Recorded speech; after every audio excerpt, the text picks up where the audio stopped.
In so many ways,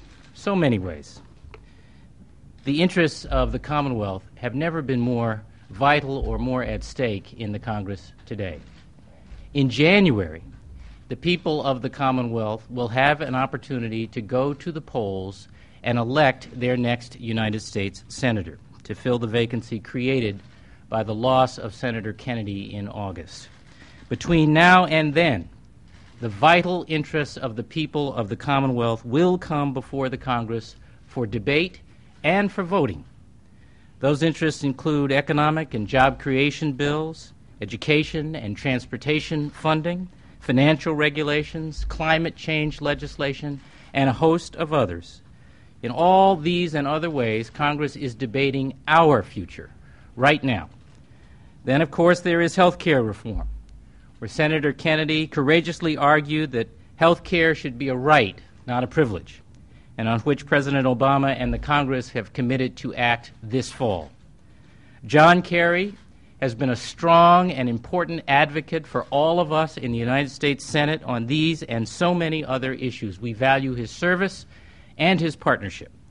But the issues before the Congress and the nation are simply too important to Massachusetts for us to be one voice short. The legislature has granted the governor the authority to appoint someone to be that second voice in the United States Senate until the January election. I want to thank the legislature for their very swift action, in particular the Senate President, Terry Murray, and the Speaker of the House, Bob DeLeo, who could not be with us today, but without whose leadership we would not be here.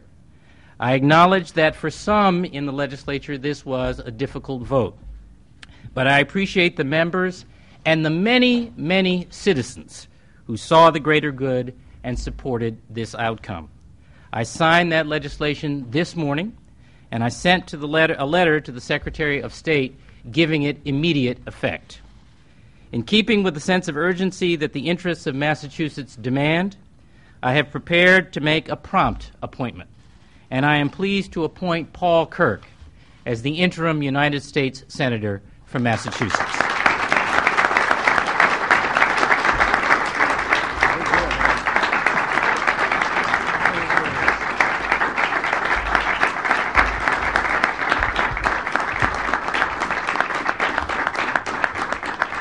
Paul, as many of you know, is the chairman of the John F. Kennedy Library Foundation. He was a close and loyal advisor and confidant to Senator Kennedy from 1969 to 1977 formally, but ever since, really. In addition, he was chairman of the Democratic National Committee from 1985 to 1989.